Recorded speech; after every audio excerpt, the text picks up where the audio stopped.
नमस्कार, स्वागत है आपका। मैं हूं खालिद मलिक। आज हम बात कर रहे हैं कभी पत्रकार रहे और वर्तमान में शिवसेना के राष्ट्रीय प्रवक्ता किरण सोनवणे जी से, और जानेंगे कि महाराष्ट्र में जिस तरीके से चुनावी सरगर्मियां अपने उफान पर है, क्या माहौल है महायुति का और किस तरीके से यहाँ प्रचार चल रहा है। किरण सोनवणे जी, बहुत बहुत आपका स्वागत है। धन्यवाद। सबसे पहले सवाल ये कि पत्रकार से आप नेता और वो भी राष्ट्रीय प्रवक्ता शिवसेना के, क्या कहना चाहेंगे आप, कैसे ये प्रवर्तन? ये तो मैं पिछले 35 साल से पत्रकारिता में रहा हूँ और पत्रकारिता करते समय मैं हमेशा सामाजिक परिवर्तन की पत्रकारिता मैंने की हुई है। और मैंने सोचा कि 35 साल पत्रकारिता करने के बाद में हम लोग राजनेताओं को आपको क्या लगता है, आपको क्या लगता है, ऐसा घूम लेकर जाके घूम के पूछते थे। तो मैंने सोचा कि वाकई में राजनीति होती क्या है और मुख्य धारा की राजनीति क्या होती है। तो इसके लिए मैंने राजनीति में प्रवेश किया और मैं चाहता हूँ कि एक परिवर्तन की राजनीति का एक हिस्सा इस देश में हम लोग बने, और उसके लिए राजनीति के अखाड़े में मैं आ चुका हूँ।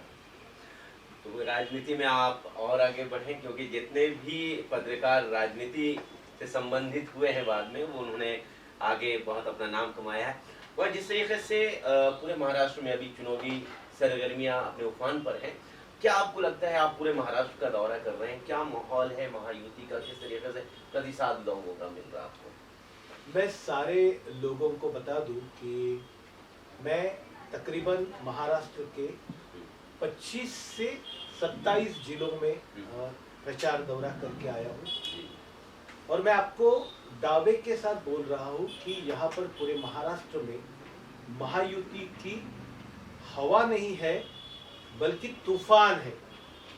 ये तूफान किस कारण है? ये तूफान के पीछे दूसरा एक तूफान है राजनीति का, जिसका नाम महाराष्ट्र के लाडले मुख्यमंत्री एकनाथ जी शिंदे है, जिन्होंने पिछले 2.5 साल में जो तूफानी तरीके से काम किए और समाज के हर तबके को जो न्याय दिलाने का, उनके दुख दर्द में खड़ा होने का जो काम किया है, उसके कारण सारे लोग महायुति को लेकर काफी प्रभावित है। और वो आने वाले 20 तारीख को जो चुनाव होगा और 23 तारीख को जब आपका रिजल्ट आएगा, तो आपको पता चलेगा कि महायुति की सरकार पूर्ण बहुमत से इस महाराष्ट्र में स्थापित हो चुकी है। तो जिस तरीके से एकनाथ शिंदे जी काम कर रहे हैं, तो क्या लगता है कि उनकी बातों से, उनकी कार्यशैली को देखते हुए आपने, क्योंकि आपके पास ऑप्शन तो बहुत होंगे, तो उनकी कार्यशैली को देखते हुए आपने शिवसेना में प्रवेश किया? देखो, मैंने क्या पिछले 7 साल पहले से या उससे भी पहले कई राजनीतिक पार्टियां मेरे से संपर्क कर रही थी और मुझे राजनीति अपने पदों की और उसकी ऑफर दे रही थी। फिर मैंने कुछ एक अपना यानी एक अभ्यासक होने के नाते अलग अलग पार्टी का मैंने अभ्यास किया। मैं जिस सेक्ट से या जिस विचारों से आता हूँ, वो शाहू फुले अम्बेडकर वाद की भी मैंने अपनी तरीके से पड़ताल की, और मैंने सोचा कि इस महाराष्ट्र में जिस तरह की राजनीति मैं करना चाहता हूँ, उस राजनीति के लिए क्लियर कट प्लेटफॉर्म नहीं है, तो मुझे कहीं ना कहीं एडजस्टमेंट करना पड़ेगा ही पड़ेगा। तो मैंने ये देखा कि शिवसेना ये बहुजनों की पार्टी, यहाँ पे आपको ठेले वाले मिलेंगे, यहाँ पे मध्यम वर्गीय मराठी मानुस मिलेगा, या भाजी वाले से लेकर तमाम तबके से पान वाले, ठेले वाले, गाड़ी वाले, रिक्शा वाले, ऐसे लोग मिलेंगे कि जो आम वर्ग का प्रतिनिधित्व करते हैं, और मुझे राजनीति इसी प्रतिनिधित्व को लेकर करनी थी। तो मेरे लिए सबसे आसान ये बात थी, जिसके लिए मैंने 7 साल शिवसेना के ऊपर प्रकाशित जितनी सारी किताबें हैं, वो 34 की 34 किताबें पढ़ी और उसका अध्ययन किया, और मैंने निर्णय लिया कि अगर मुझे राजनीति करनी है तो शिवसेना के साथ में कर। आपने शाहू अम्बेडकर की बात की, तो राहुल गांधी को देखते हैं अक्सर संविधान की रक्षा की बात करते हैं, और जिस तरीके से कांग्रेस जो है संविधान बचाने की बात करती है, तो आप इसको लेकर क्या कहना चाहेंगे, क्या विचार है इस पर? खलीद जी, आपने बहुत अच्छा सवाल पूछा, और इसको लेकर पूरे महाराष्ट्र में मैं बात कर रहा हूँ, और पूरे महाराष्ट्र में इसको लेकर मैं प्रचार करते समय एक आपको बताऊं, राहुल गांधी जी का 2014 से पहले संविधान को लेकर कोई भी बयान मुझे दिखा दो एक बार। मैं बता रहा हूं कि कांग्रेस का, राष्ट्रवादी का, उबाटा का ये जो संविधान प्रेम है, ये उतना मौसी का प्रेम, उतना मौसी का प्रेम आप इसको कह सकते। आप पूछोगे कैसे? तो ये जो संविधान जब भारत का बन रहा था, तो मेरा अध्ययन, जो मैंने अध्ययन किया, आपको बता दूं, कांग्रेस कभी नहीं चाहती थी कि डॉक्टर बाबा साहब अंबेडकर इस देश का संविधान लिखे। उन्होंने सबसे पहले, पंडित नेहरू जी ने अपनी बहन विजया लक्ष्मी पंडित जो है, उनको इंग्लैंड भेजा था, और इंग्लैंड भेजकर उस दौरान जो संविधान के अलग अलग अभ्यासक थे, तज्ञ थे, उनसे मुलाकात विजया लक्ष्मी पंडित और ब्रिटिश सरकार के एक अधिकारी थे BN राव, ये उनसे मुलाकात करते थे और उनसे दरखास्त किया था उन्होंने कि भारत का संविधान आप लिखो। लेकिन कई लोगों व्यस्त होने के कारण उनकी मुलाकात आइवर जेनिंग नाम के एक घटना विशेषज्ञ से हुई, और उन्होंने कहा कि भाई मैं आपके भारत का संविधान लिख दूंगा, लेकिन हाल फिलहाल में मेरे पास 2 देशों के जो संविधान लिखने का काम है वो मेरे पास है, वो पूरा हो जाने के बाद मैं आपके देश का संविधान लिखूंगा।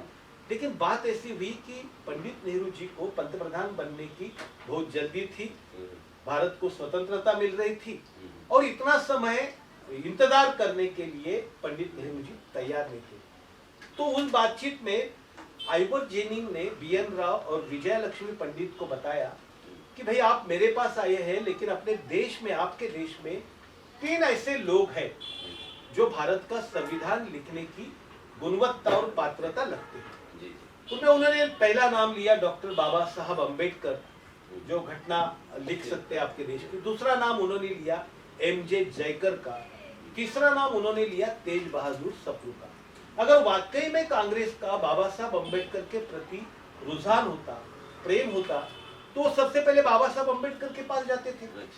वो सबसे पहले MJ जयकर के पास गए। MJ जयकर ने अपने स्वास्थ्य का कारण देते हुए अपना ये जो संविधान का निर्माण के काम में या बनाने के काम में असफलता बताई कि अब नहीं कर सकते।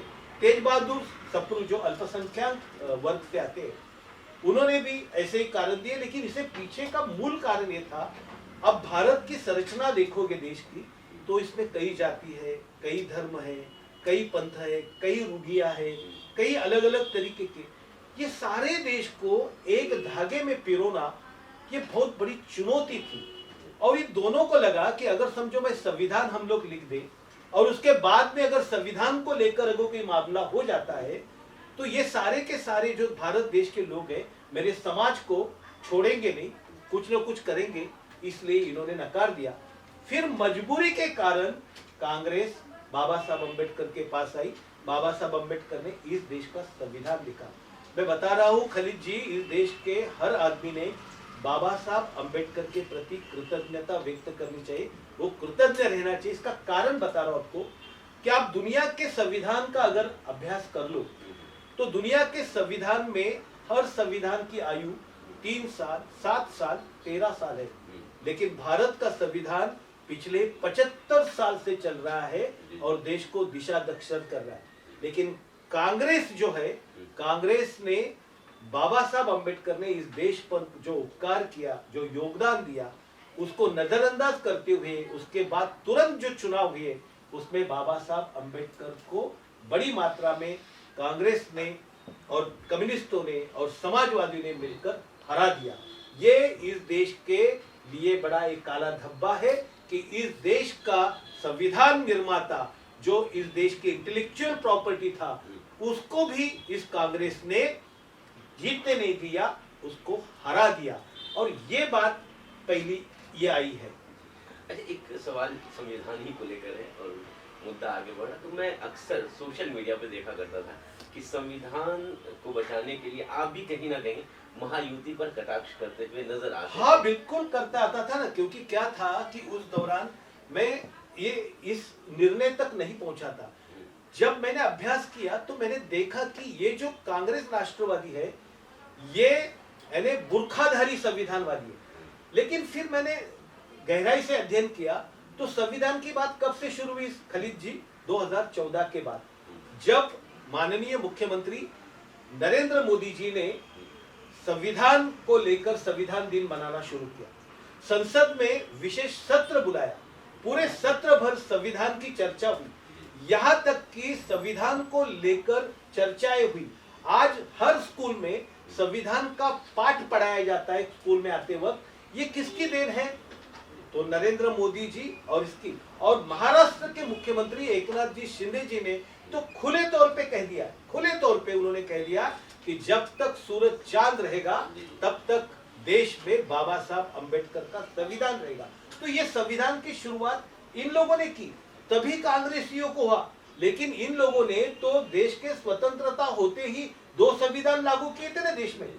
एक तो कश्मीर में अलग संविधान था और देश में अलग संविधान था। तो चलिए, ये संविधान का मुद्दा, कभी इस पर और भी गहन चर्चा होगी, बातचीत होगी। फिलहाल चुनाव अपने पूरे चरम पर है।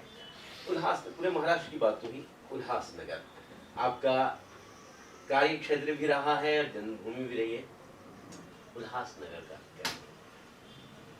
देखिए, जिसको भी विकास चाहिए, जैसे मैंने पहले बताया कि पूरे महाराष्ट्र में महायुति का तूफान है, और जिसको विकास चाहिए वो अपने वोट जो है वो खराब नहीं करेगा। क्योंकि विकास अगर महायुति के पास है तो उल्लासनगर के हर एक मतदाता केवल और केवल महायुति के जो उम्मीदवार है कुमार एलानी के सिवा किसी को वोट नहीं देंगे। क्योंकि मतदाता को मालूम है विपक्ष के पार्टी जो चुनकर नहीं आने वाला है उसको अगर वोट देंगे तो वो सिर्फ विधानसभा में चिल्लाता रहेगा। और आज उल्लासनगर में जिस तरह के काम किए हुए, सिंधु भवन का काम हो, व्यापारियों का काम हो, आज आप देखोगे कि सारे उल्लासनगर में जोरों शोरों से काम चल रहा है। हर जगह पे खुदाई चल रही है, अमृत योजना का काम हो, सीमेंट के काम हो, हर जगह पे काम जो चल रहा है, या विविध समाज को लेकर जो काम है, तो लोग जानते हैं ना।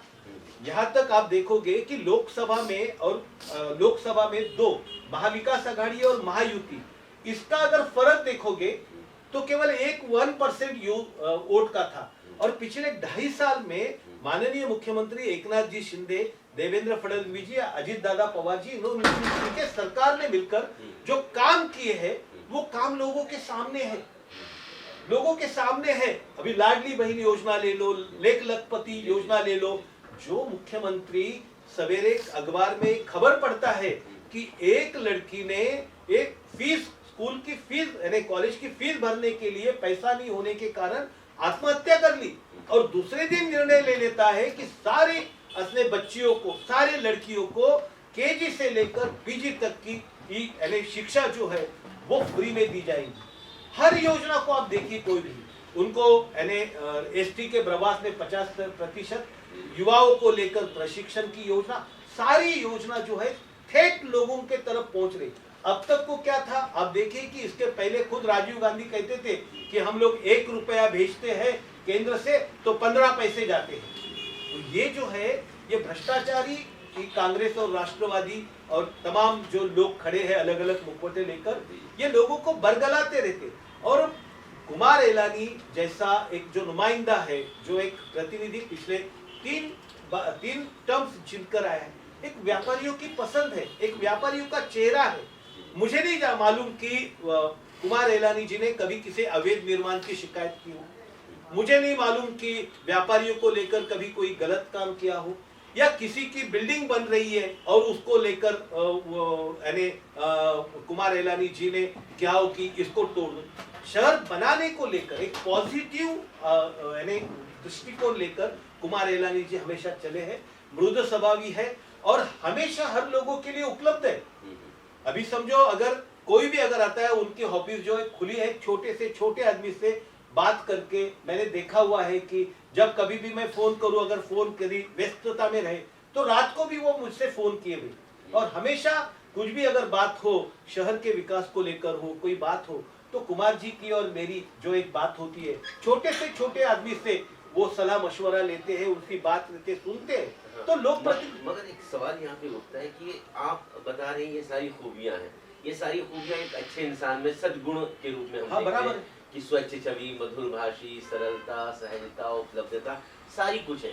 मगर इन्हीं खूबियों को विरोधी जो बता रहे हैं वो बता रहे हैं कि कमियां हैं, तो इसे आप किस रूप में देखते हैं? देखिए कि अभी कैसे है कि विरोधी जब कोई चुनाव लड़ता है जी जी। तो वो आरोप तो करेगा ना, लेकिन जनता होशियार है, जी जी। व्यापारी होशियार है, और जिसको विकास चाहिए, देखो जिसको विकास चाहिए, शहर में बदलाव, अलग तरीके से डेवलपमेंट चाहिए, ये शहर के लिए देखो अवैध निर्माण का जो सवाल है वो किसने सॉल्व किया?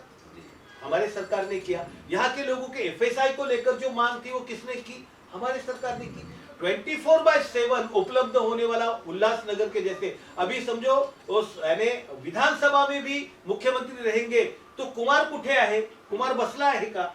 इस तरह से जिनके मुख्यमंत्री के साथ में थेट संबंध है, जो उल्लासनगर के लिए बहुत सारा निधि, बहुत सारी योजनाएं, बहुत सारे काम लेके आए हैं, जो जिस तरह से, तो वो लोगों को मालूम है। एक सवाल यहाँ पर उभर कर आता है कि जैसे कि उल्लासनगर, ठीक है, यहाँ पर सांसद यानी खासदार श्रीकांत शिंदे अगर आमदार बनते हैं, और देखा जाए अगर तो एक नाथ शिंदे जी का संबंध डायरेक्टली उल्लासनगर से देवेंद्र फडणवीस जी का, तो लगता है कि कुमार एलानी जी फिर चुनकर आते हैं तो शहर को बहुत ज्यादा फायदा होने वाला है। देखो अभी हम लोगों ने तो एक तरीके से यानी घोषणा कर दी है कि जैसे ही 23 तारीख को हमारी सरकार बनना तय हो जाएगी, हमारी टीम है जो हमने अलग अलग क्षेत्र के जो विशेषज्ञ है उनको लेकर एक टीम बनाई है, और हम लोग 2029 तक का विजन डॉक्यूमेंट, महाराष्ट्र कैसा रहेगा, इसका इंफ्रास्ट्रक्चर कैसे रहेगी, सड़कें कैसे रहेगी, इसका लोगों के लिए सुविधा क्या करेगी, आगे योजना क्या देगी, महिलाओं के लिए, बच्चों के लिए, ये वयस्क लोगों के, ज्येष्ठ नागरिकों के लिए क्या योजना रहेगी, इसका पूरा विजन डॉक्यूमेंट 1 महीने के भीतर हमारी सरकार देगी। और उल्लासनगर थाने जिले के मुख्यमंत्री होने के कारण जिस तरह के हम लोग उल्लासनगर के लिए भी समझो, जैसे ही कुमार एलानी जी चुनकर आते हैं, मैं कुमार एलानी जी से बात करूंगा कि शहर के जो गणमान्य लोग हैं, आर्किटेक्ट लोग हो, यहाँ पे कोई अलग तरीके के विचारवंत लोग हो, कि शहर का नक्शा बदलने के लिए इसकी सड़कें बनी हो, इसके पानी की योजना हो, यहाँ पे बाग हो, लोग अगर बाहर निकले तो उनको जाने के लिए कोई समझो बाग बगीचा हो, शाम को निकले अच्छी तरह से, जैसे अभी अंबरनाथ डेवलप हो रहा है या अलग अलग सिटी डेवलप हो रही है, उसमें क्या किया जा सकता है, लोगों के तरफ से इनपुट लेकर हम लोग उल्लासनगर का भी विजन डॉक्यूमेंट बनाएंगे और मुख्यमंत्री को देंगे। और मुझे लगता है कि मुख्यमंत्री के पहले मुख्यमंत्री जो रहते थे दूसरे, कि देखो मैं सोचता हूँ, फिर मैं अधिकारियों की मीटिंग बुलाता हूँ, फिर इस पे चर्चा करते हैं, वो करते हैं, ऐसा नहीं है। मुख्यमंत्री को पसंद आया तुरंत ये ठीक है, ये करना है, बोला अधिकारी को इसको करो, पास करो, इसको जो भी कायदे में बदल करना है, इंस्टेंट रिलीफ लेकर, ये गतिमान सरकार की और गतिमान मुख्यमंत्री की बात है। एक सवाल और आपसे करना चाहूंगा कि 35 साल से आप पत्रकार रहे हैं, पत्रकारिता में कुमार एलानी सर से आपको बहुत अच्छे संबंध है, कभी आपने ये देखा है कि कुमार एलानी सर का रिलेशन किसी के प्रति, गरीब के प्रति, जो निर्धन उनके प्रति गलत रहा हो? क्योंकि ऐसे आरोप लगाए जा रहे हैं कि कुमार एलानी सर गरीब से मिलते हैं तो हाथ धोते हैं, ये सब क्या आप किस रूप में देखते हैं? वो क्या, अभी देखो विरोधी जो है ना, अभी उनका काम है ना, वो चुनाव में खड़े कुछ तो मुद्दा बनाएंगे ना, तो उनके हर मुद्दे को जवाब देना कोई मैंने जरूरी नहीं है कि मैं कुमार एलानी जी से पिछले कम से कम जब से वो राजनीति में पहली बार से लेकर तब से मेरा संबंध है, तो मैं दावे के साथ कह सकता हूँ कि इस तरह का जो आमदार है, यानी जो भी चुनाव मैदान में खड़े हैं, उनमें अगर देखा जाए तो साफ छवि वाले, हमेशा उपलब्ध वाले, आप जहां भी बुलाओ वहां पर तुरंत आने वाले, लोगों को लेकर संजीदा, लोगों के सवालों को लेकर, प्रॉब्लम को लेकर संवेदनशील रहने वाले मुख्यमंत्री है। अगर अभी तो महायुति के मुख्य बनने वाले वो यानी आमदार है, तो हम लोग उसमें है ना, अगर समझो कुमार जी काम नहीं करते हैं तो मैं उल्लासनगर का हूँ, मेरी भी जिम्मेदारी है कि उनका हाथ पकड़ के मैं उनसे काम कराऊंगा, ये मेरी भी गारंटी है।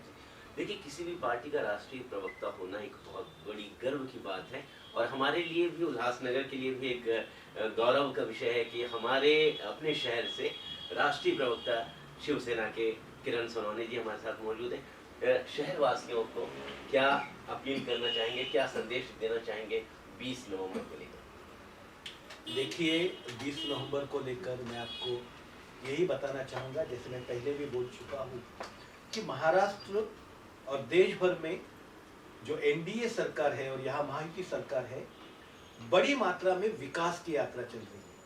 और इस विकास की यात्रा में अगर अपना शहर पिछड़ गया, अब देखो कि पिछले 5 साल में केंद्र से हमको 2.5 लाख करोड़ का निधि मिला है, जिसके कारण बड़े बड़े पुल्स जो है, ये कोस्टल रोड है, अटल जो ब्रिज है, अलग अलग तरीके के रास्ते और इंफ्रास्ट्रक्चर बड़ी मात्रा में बन रहे हैं। इसमें अगर समझो आप उल्लासनगर को शामिल करना चाहते हो, क्योंकि उल्लासनगर के मतदाता जो है वो बड़े संवेदनशील है, और दूसरे जिन्होंने अपने धर्म और भारत माता के लिए अपना सिंध छोड़कर आए हैं, वो हमेशा से लेकर शिवसेना भाजपा युति के साथ में रहे हैं और वो इस बार बिल्कुल नहीं चुकेंगे। एकनाथ शिंदे और नरेंद्र मोदी के हाथ मजबूत करने के लिए वो जरूर कुमार एलानी जी को अपना अमूल्य मत देंगे और उनको ही चुन के आएंगे। 23 तारीख को हम लोग फिर मुलाकात करेंगे, तब अपने साथ कैंडिडेट कुमार एलानी जी रहेंगे और उनसे बात करने के बाद मैं आपको बोलूंगा कि मैंने जो कहा था वो सही है। तो 20 नवंबर को मतदान है, उल्लासनगर वासियों याद रखिएगा। शहर के भविष्य को किस तरीके से चुना जाए, किस तरीके से शहर को आगे बढ़ाया जाए, ये निर्णय का दिन होगा और वो दिन आपका होगा, क्योंकि 5 साल तो नेताओं के दिन होते हैं, मगर एक दिन जरूर वो आपका होता है। तो 20 नवंबर को जरूर मतदान कीजिएगा और दीजिए किरण सोनवणे जी के साथ मुझे इजाजत। धन्यवाद।